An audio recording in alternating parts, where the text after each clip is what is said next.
holistic vision for development that includes gender equality. Number two, of course, education.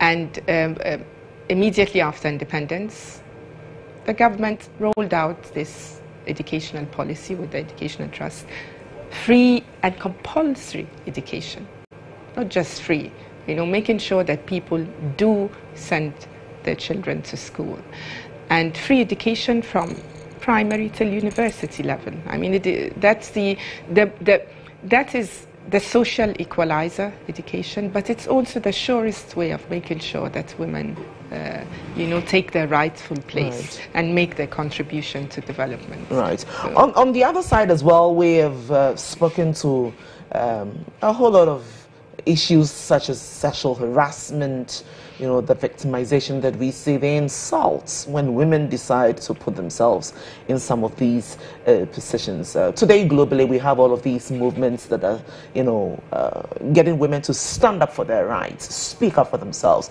believe in themselves, be confident, and say that never again should this happen. And of course, I want to tie this in with the theme we're running for this month. It says that what? Push for progress. So, are you hopeful that as we have all of these conversations, we're likely to see us moving away from the movements, the hashtags, to beginning to see more results? Do you have hope? Indeed. And movements are fine. It's good to have a global alliance. But I think specifically the African woman, wherever she is, whether in the continent or abroad, in Australia, the United States, the Caribbean, I think the African woman has to be also armed with her mission. Her mission. We have a specific mission because Africa, as we know, and Africans, we have suffered for the last 500 years. Slavery, colonialism, and now what we call neo-colonialism. That our states are independent in name, but in actual fact, our economic policies are directed from outside. So what I want us to be clear about is that we African women, we have a specific task. Our freedom, our personal liberation and empowerment cannot be delinked. It cannot be separate from our mission to fully liberate and unite our people.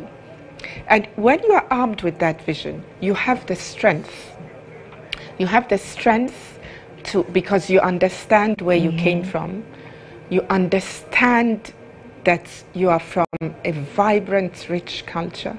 You understand that you are part of a very, very, very big revolution, an African revolution, to liberate us fully from exploitation. So we are not standing alone. We are standing with our men, with the whole world, that means well, with anyone who wants peace, real peace in the world, would support the African revolution to free us from exploitation and poverty. So I believe the African woman has a great mission to fulfill.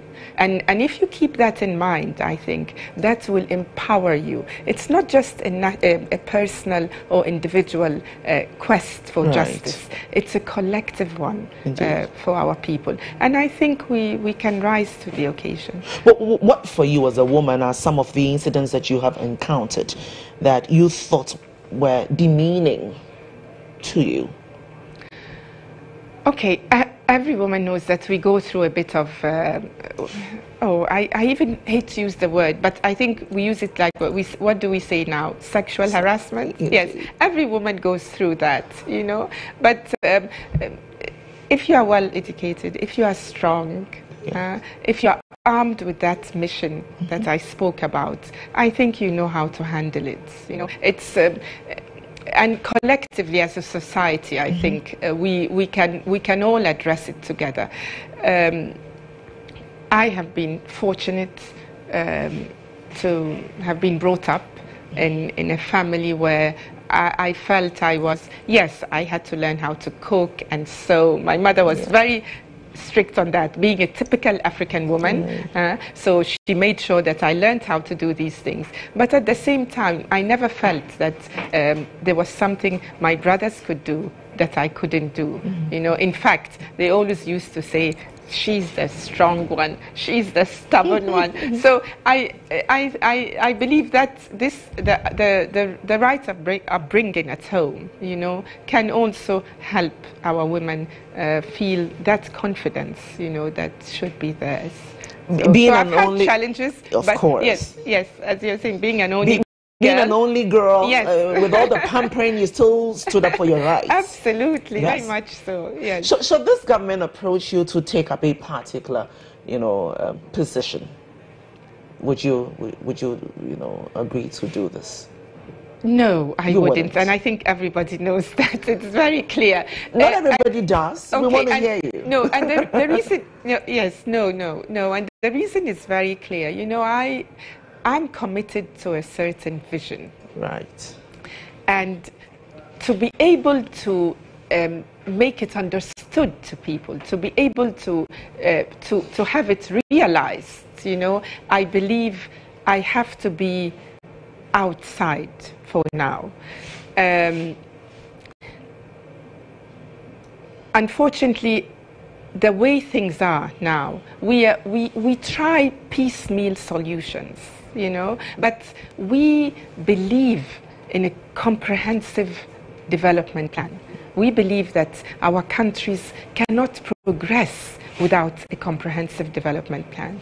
And over the years, all the solutions that have been proffered, put on the table, all the great ideas, whether it's free education or industries here and there, everything originated from the development plans that were put forward in the 60s.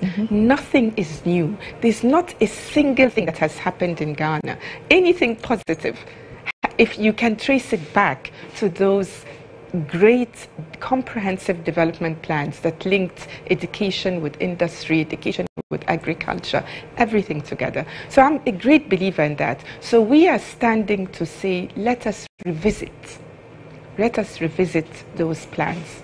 And number two, we believe that we will not progress unless we work closely with other African countries. As I said, Ghana was never meant to stand alone. Never. So until we see this approach being embraced, we have to stand separate. Otherwise, we will, you know, we get lost in the whole thing. We are not after. We are not. It's not about Samia. It's not about Samia getting a position or Samia being this or that. It's about a vision and a mission, and we are aware of that, and we are ready to sacrifice. Are you suggesting that without the unity of African countries, or without the unity of the African continent, the kind of growth and developments that we expect to see will be far-fetched? I believe so. I believe so. And there's every evidence. For the past 50 years or so after our independence, here we are struggling, even more than before.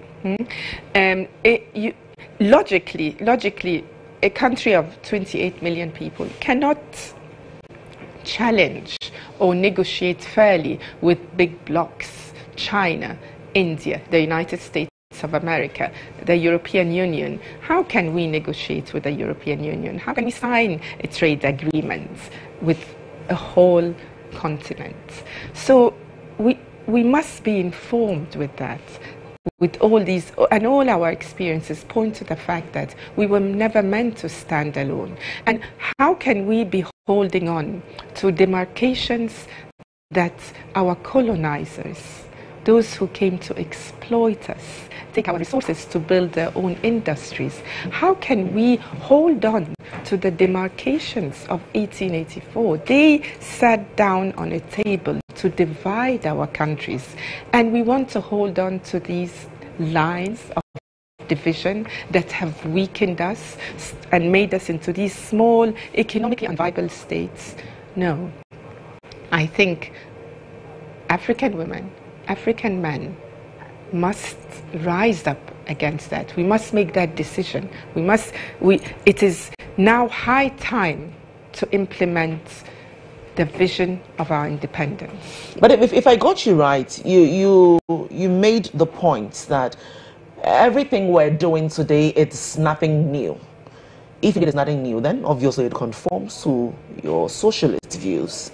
And I'm talking about, developments of a country across sectors. And so exactly what is the concern, really? No, is it the way that we're implementing it? Or what is the concern? Piecemeal. If you look at the 7-year development plan of the 60s, we are not anywhere near implementing that. We are taking just a few things. We talk about this industry, or we talk about free SHS. Yes. But that is not a full vision. That's just piecemeal solution. Remind us briefly what the full vision is. We've spoken about this time. Just remind us for the benefit of our, first-time viewers. The full vision is what we are talking about. The full vision is integrating our economies with other African countries. Okay. The full vision is putting the people first. Our big industrialization drive, and that is why we had hundreds of state enterprises and factories, and our grandfathers and mothers would tell you that Ghana was producing almost everything. We started producing almost everything. So could one district, one factory, for instance, replace this particular one that you talk about? I'm talking industrialization, considering that current government says that we are going to ensure an industrialized economy. And they're coming in with all of these ideas. We had that. We had an industrialized, we had at least the foundation for an industrialized economy. And what I am saying is, what is the harm of going back to the original plan? Why do we have to reinvent the wheel? Because the greatest economists from all over the world sat to draw up this plan. It wasn't just done by one man or one woman. It was done carefully with the greatest minds, Africans and non-Africans. So my advice to any government is to go back to that plan and revisit it and adapt it to our changing circumstances of today. Let's look at this present government's from when they assumed office. How will you assess them? They are good ideas, like free SHS. Nobody can say that is not a good idea. But it cannot stand alone as just one thing. It has to be part of a whole plan for education. Education must also, SHS must be linked to what comes after it. So it has to be part of a whole plan. And if you look at the development, the 7-year development plan, education didn't stand on its own.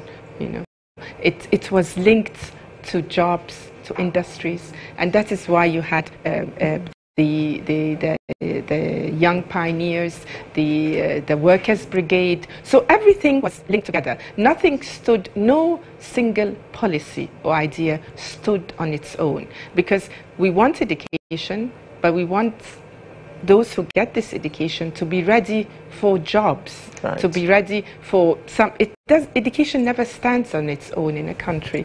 It is always linked to what comes after that. And everything we did had a Pan-African vision. That our constitution, our policies were guided by principles. And these principles were clear: Pan-Africanism, nationalism, and yes, indeed, you pointed out socialism. But socialism, we must not be afraid of the word. It simply means making sure the basic needs of the people are met. And in all developing countries, God knows, we do need these basic needs, access to basic health, access to education. And there are many countries around the world today, developed industries that afford these basic needs to their people. They call it welfare states, either Scandinavians, where in most cases education is free from kindergarten till university. That was Ghana in the 60s.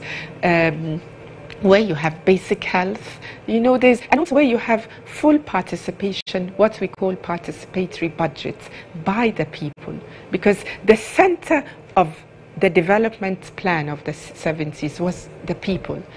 The people must be consulted. The people must be part of decision making. How we are going to spend our money, even at the lowest level. Right. I mean, the lowest district level. I don't mean the lowest level. So, if we go back to these principles, these ideas, and they are intrinsic to our Africanness, egalitarianism, communalism. This is how we as Africans emerged, being our brothers or sisters' keepers. So this is part of who we are. And that's why it's important for us to add these elements to our education, our Africanization of our education. It's important to understand where we came from. These great people. So your assessment is on a scale of a 0 to 10 for current government well-being? I really haven't had time to sit and assess. I am busy trying to see how we can present to the people of Ghana and popularize Osagyefo Kwame Nkrumah's ideas.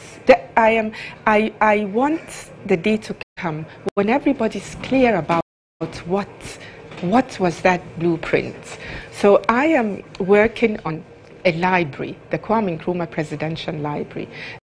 We hope to upgrade, if possible, the current mausoleum, Kwame Nkrumah Memorial Park and Museum, because we want to have more of his speeches, enacting more of the scenes, of that period, and just getting to young people, getting the true picture of what Ghana started doing, what Ghana started doing for Ghanaians and for Africans everywhere.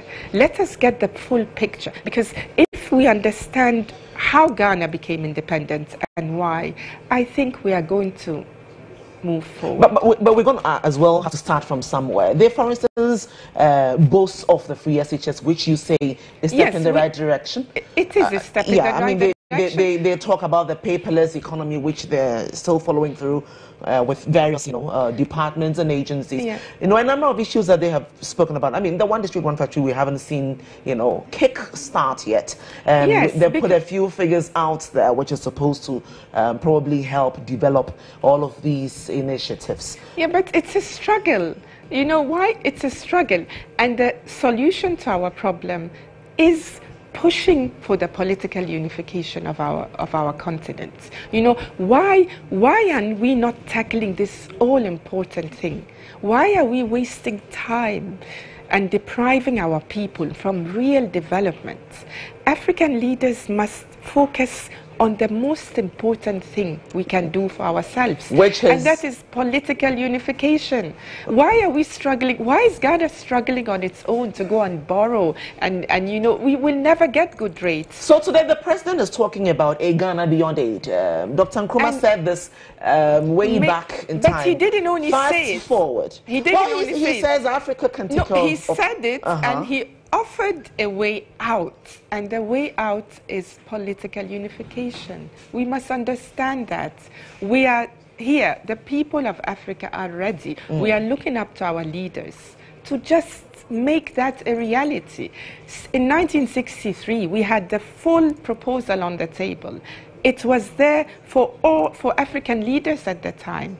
Let us unite politically, and that common purpose, that unity of thought will guide us as to how we plan our economies and industrialization together. Could we have one army to defend us, strong one army, common defense policy. We agree together on our foreign policy, so we are not fighting with each other over pettiness. Why are we refusing to tackle the one solution that would help our people? Could the common currency for the ECOWAS, for instance, be that stepping stone? But you don't start from a common you need political unity to direct it. Because you see, if you start from policies like economic integration in one thing like common currency, if you start there, you will find so many hurdles. Oh, our economies are at different stages of development. No, this big country is afraid of this small country. So what's your idea of a political unity? Political unity is that we have the humility, as we had in the 60s, to say we are prepared to submit and give up a little of our sovereignty, not everything, a little of our sovereignty to a supranational body. Can our African leaders have the courage to say that? We are ready to give up, because we had that clause in our constitution, 1960. We are ready to give up a little of our sovereignty. We are not saying we are giving everything, but in the most important areas, the economy, defense, and foreign policy, we are ready to submit to a higher body. But in other things like education, languages, we have independent authority. Can we have the humility to give up a little of our sovereignty for this big African nation, so that we can take our rightful place in the world? Okay, so the WhatsApp number once again, 0557-207-351. Again, it's 0557-207-351, and that's for WhatsApp. Let us hear from you if you have any questions for my guests. She is, of course, Samia Yaba Christina Nkrumah, former member of Parliament's Jomero constituency, a former chair, the Convention People's Party as well. And we're coming there. I'll read a couple of your messages. You lost your seat in 2016. Was it 2016? No, 2012. 2012. I was MP yes. from 2008 or 9 to 12. So you served one term? Yes, I served one term. And you lost it in 2016? 2016, that's and right. I don't know what Daddy would have been thinking about. That you probably might have failed to continue his, continue to honor his political, dreams. I don't think he would be thinking that. He wouldn't. I mean, Kwame Nkrumah's government was overthrown by a CIA-backed coup. He knows that the struggle is hard. So I think he, more than anyone else, would understand that it's a long struggle. And when you do not conform, you do not compromise on certain issues, of course you would be, you could be in a vulnerable position temporarily, but the struggle is long. These electoral defeats are nothing in the whole journey, and in fact they only make you stronger. We know what is wrong with our electoral system. We know all the challenges. We know that there's this heavy monetization, but it's all part of the struggle. The people will come out of all this stronger. So it's. I know you have continuously honored his, political memory. So congratulations to you once again. We're back with more. We're back with Madam Samia Nkrumah. But quickly, some updates on traffic situation wherever that you are on our major roads, and we want to begin right from the Ring Road area. Are you on that stretch? Well, check this out. So that's the situation right there. Traffic towards, I guess, the Nkrumah Circle. Yes, kind of building up gradually. It's a go slow, if you like. And I'm sure that you know all of those exits that can help you, so you don't get stuck up, in that build up. Okay, so moving on now to the airport bypass area. Okay, so there you have it. Of course, kind of heavy traffic towards, I guess, Accra. But if you're heading towards the Medina area, or probably towards the Airport Hills area, East Legon, those areas, it's free. So that's the situation right there. So this is the Bema Camp area now. Still not too bad though. Towards El Wak, I know the situation right about now. It should be building up But interestingly, I think there are some exits around this area. So see how helpful that will be to you. But that is the Harbour City, or the Harbour Road, rather, just around the motorway roundabout. So for those of you who are coming from the Afienyes, the Pram, and maybe from inside the Tema area, that's the situation you see. Now to the most beautiful shots. So the Sekwashi area. Okay, traffic towards Accra, quite heavy. Yeah, it's quite heavy on there. And it's about 8:45. Woo! We need more exits in Ghana. It can be so frustrating sometimes. Well, that's the latest with traffic. So I hope it's helpful wherever you're coming from, if indeed you're hitting or applying any of these routes that I've just shared with you. So I'm back in the studio, and I want to hear from you once again. It is 0557 207 351. 0557 207 351. So are we going to see a comeback? Are you staging a comeback 2020 for the General seats? Or are we likely to see you lead the CPP into the 2020 elections? Everything is on the table. We don't know yet. We are strategizing. Which is which? Yes. No, we are strategizing. Everything is open. But I think there's a fundamental problem with some of the smaller parties. And Indeed. I've said it. You know, I don't mince my words. I speak from experience. And to sum it up in just one sentence, at every election year, at least from my experience with the CPP, big money, and I mean millions and millions, come from a bigger party, and they are pumped into that party, into the small party like the CPP. And unfortunately, they go into private pockets. So the party ends up performing miserably. And no party can succeed. You cannot get millions from a big party in an election year and expect to do well. Your leaders, I mean, get millions and you expect to do well. Is this what is affecting the electoral fortunes of the CPP? So. Yes, so it's a question of credibility. You know, people say smaller parties come together. Yes, that is good, but it's not just unity, it's credibility. We need credibility because people know what's happening. Some people know what's happening. So I think smaller parties must have the courage to stand on their own and express their full political vision. Otherwise, they will be forever just, you know, appendages to bigger parties in elections. I mean, within the Nkrumah's parties, we've heard that call, time without number, that you all are able to come together and forge ahead because it's the same vision, the same dream, the same objective. What has been the difficulty? Indeed, ahead of 2016, the CPP was very much divided. Until today, we know it is very much divided. Supposedly, we're told that this is happening between supporters of Samia and Nkrumah and the chairman, Professor Daly. How true is that? I have given my reason from experience of why the CPP has not been performing well. And that is because the CPP leadership accepts big money from other parties in an election year. This has to stop. If this keeps on going on, the CPP cannot perform well. Is there the faction that we talk about?